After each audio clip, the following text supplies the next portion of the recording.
Assalamualaikum warahmatullahi wabarakatuh. Di sini kami dari kelompok 4 akan menjelaskan mengenai apa yang harus diperhatikan dalam pengembangan bahan ajar dan ragam pengembangan bahan ajar dan media pembelajaran. Sebelumnya, perkenalkan anggota kelompok kami. Yang pertama, Solikah Putri Purwandasari. Yang kedua, Meila Zulfa Insani. Yang ketiga, Yuanita Indah Sabila. Dan yang keempat, Tarisa Aulia Fiadora. Pada video ini, kami akan membahas tentang apa yang harus diperhatikan dalam pengembangan bahan ajar, ragam pengembangan bahan ajar dan media pembelajaran ADI, ragam pengembangan bahan ajar dan media pembelajaran Dick and Carey, pengembangan bahan ajar dan media pembelajaran Camp, dan pengembangan bahan ajar dan media pembelajaran Lee and Owen. Selamat menyaksikan. A. Hal-hal yang harus diperhatikan dalam pengembangan bahan ajar. Menurut Husdi tahun 2010, bahan ajar mempunyai peran penting dalam proses pembelajaran, yaitu acuan yang digunakan oleh penatar atau petatar. Bagi petatar, bahan ajar menjadi acuan yang diserap isinya sehingga dapat menjadi pengetahuan, dan bagi penatar, bahan ajar ini menjadi acuan dalam menyampaikan keilmuannya. Pengembangan bahan ajar oleh penatar membutuhkan kreativitas untuk membuat sesuatu yang lain, yang unik. Juga membutuhkan pengetahuan tentang lingkungan sekitarnya agar bahan ajar yang dikembangkan sesuai dengan ketersediaan bahan atau materi di sekitarnya. Di samping itu, penatar juga harus memiliki pengetahuan tentang beberapa faktor yang perlu dipertimbangkan dalam pengembangan bahan ajar, seperti kecermatan isi, ketepatan cakupan, ketercenaan, penggunaan bahasa, ilustrasi, dan perwajahan atau pengemasan. Yang pertama, kecermatan isi.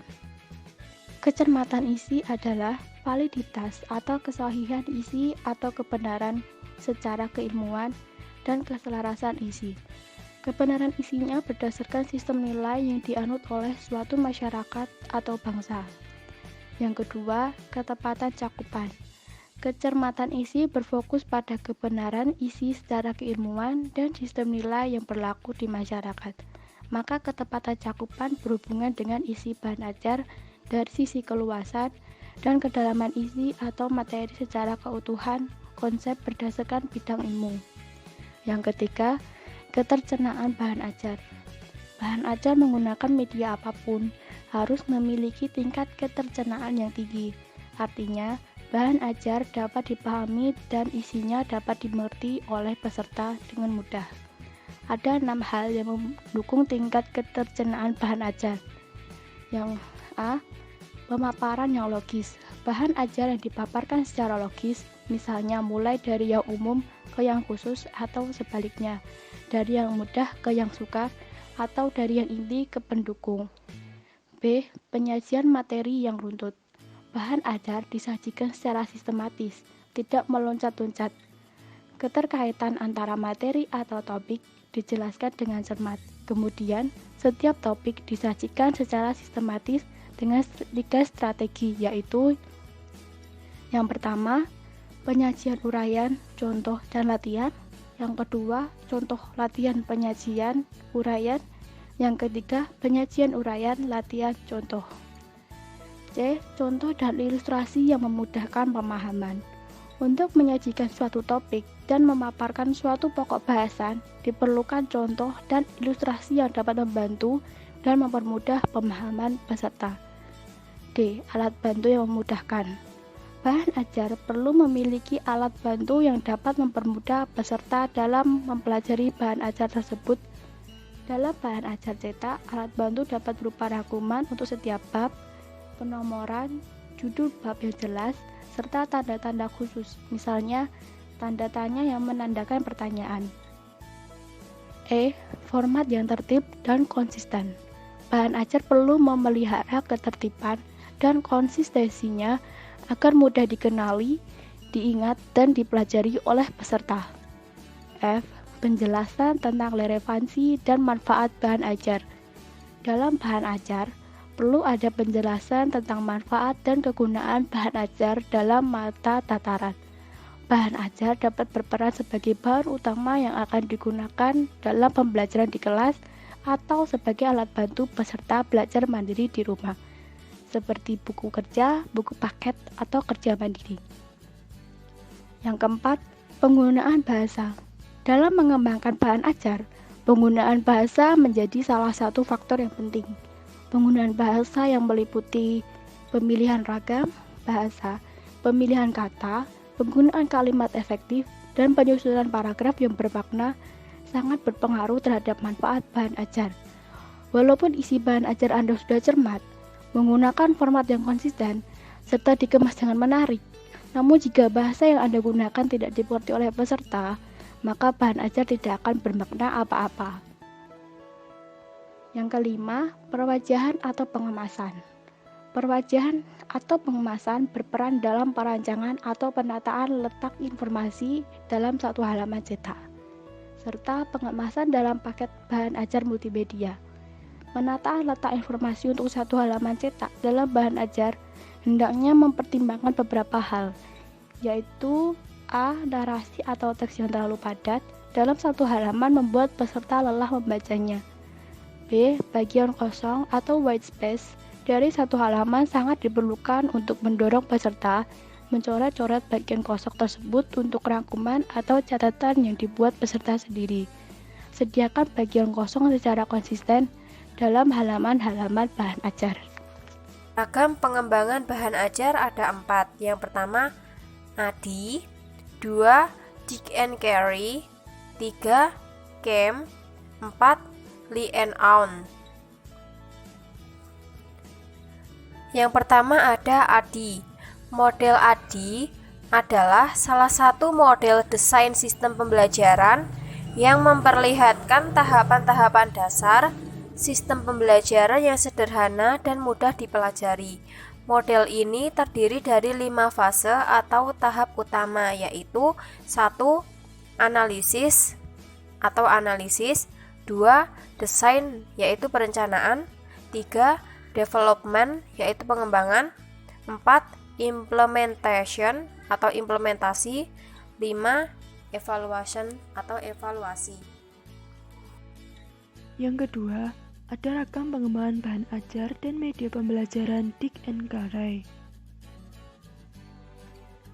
Model Dig Carry adalah model pendekatan sistem atau model pendekatan prosedural yang dikembangkan oleh Walter Dig, Lou Carey, dan James O. Carey dalam The Systematic Design of Instruction edisi ke-7 tahun 2009. Kemudian, model ini lebih dikenal dengan nama model pengembangan Dig, Carey, and Carey atau juga model Dig and Carey. Model prosedural Dig, Carey, and Carey ini merupakan model penelitian yang menyarankan agar penerapan prinsip desain pengembangan disesuaikan dengan langkah-langkah yang harus ditempuh secara berurutan. Model prosedur Dig and Carey ini merupakan model penelitian yang berorientasi pada pemaparan tahap penelitian secara deskriptif. Model Dig and Carey memiliki ciri khas dari metode R&D pada umumnya, yakni langkah-langkah yang dikelompokkan dalam 5 prosedur penelitian pengembangan, yakni analisis, pengembangan, desain, implementasi, dan evaluasi. Adapun kelebihan dan kekurangan penelitian Dig and Carey. Kelebihan yang pertama, setiap langkah jelas dan mudah diikuti. Yang kedua, teratur, efektif, dan efisien. Yang ketiga, adanya revisi pada analisis pembelajaran. Yang keempat, model relatif sederhana. Adapun kekurangannya, yaitu model desain pembelajaran Dig and Carey terkesan kaku. Yang ketiga, ada ragam pengembangan bahan ajar dan media pembelajaran model CAM. Gerald E. Camp berasal dari California State University di St. Jose. Model Camp memberikan bimbingan kepada para siswanya untuk berpikir tentang masalah-masalah umum dan tujuan-tujuan pembelajaran.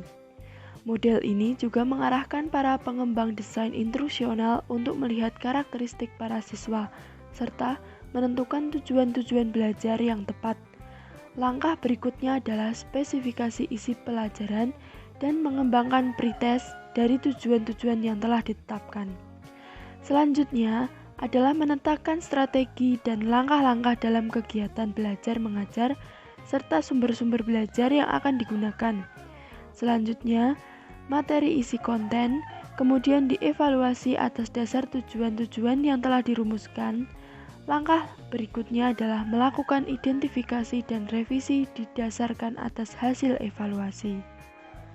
Desain pembelajaran model camp ini dirancang untuk menjawab 3 pertanyaan, yakni yang pertama, apa yang harus dipelajari siswa atau tujuan pembelajaran. Yang kedua, apa atau bagaimana prosedur dan sumber-sumber belajar yang tepat untuk mencapai hasil belajar yang diinginkan, atau kegiatan, media, dan sumber belajar yang digunakan. Yang ketiga, bagaimana kita tahu bahwa hasil belajar yang diharapkan telah tercapai atau yang disebut dengan evaluasi. Langkah-langkah pengembangan desain pembelajaran model camp terdiri dari 8 langkah, yakni yang pertama, menentukan tujuan instruksional umum. Yang kedua, membuat analisis tentang karakteristik siswa. Yang ketiga, menentukan tujuan instruksional secara spesifik, operasional, dan terukur. Yang keempat, menentukan materi atau bahan ajar yang sesuai dengan tujuan instruksional khusus. Yang kelima, menetapkan penjajakan atau tes awal. Yang keenam, menentukan strategi belajar mengajar. Yang ketujuh, mengkoordinasi sarana penunjang yang diperlukan, meliputi biaya, fasilitas, peralatan, waktu, dan tenaga. Dan yang terakhir, mengadakan evaluasi. Yang selanjutnya kita bahas adalah ragam pengembangan bahan ajar dan media pembelajaran model Lee and Owen. Prosedur penelitian ini terdiri dari 5 tahap, yaitu yang pertama, tahap penilaian atau analisis, yang dibagi menjadi 2 bagian, yaitu penilaian kebutuhan atau need assessment dan analisis awal akhir atau front end analysis. Penilaian kebutuhan dilakukan dengan metode wawancara langsung dan observasi. Tahap analisis adalah analisis awal akhir. Analisis awal akhir meliputi analisis siswa, analisis teknologi, analisis tugas, analisis kejadian penting, analisis situasi, analisis tujuan, analisis media, analisis ketersediaan data, dan analisis biaya. Tahap kedua adalah tahap desain.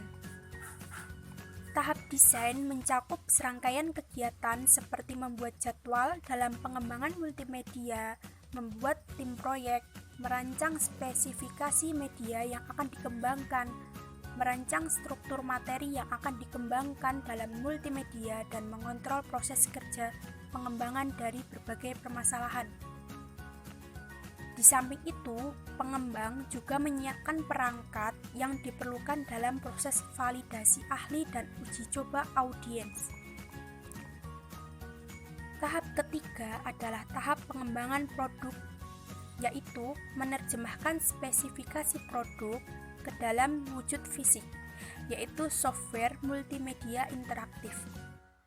Tahap pengembangan ini meliputi pembuatan storyboard yang berfungsi sebagai pedoman bagi pengembang dalam menginput materi, mengembangkan desain interface yang akan digunakan dalam produk multimedia interaktif, mengembangkan penyajian konten yang disajikan dalam multimedia interaktif, dan juga melakukan review atau perbaikan yang diperlukan sehingga produk dinilai layak untuk diimplementasikan dalam proses pembelajaran. Dan yang terakhir adalah pengemasan produk. Pengemasan produk ini bisa dalam bentuk CD. tahap keempat yaitu implementasi. Pada tahap ini dilakukan validasi ahli dan validasi ahli materi. Tahap implementasi ini mencangkup serangkaian kegiatan uji coba audiens yang terdiri dari uji coba perorangan, uji coba kelompok kecil, dan uji coba lapangan. Tahap yang terakhir adalah tahap evaluasi. Setelah melakukan tahap implementasi, pengembang melakukan evaluasi terhadap produk multimedia interaktif.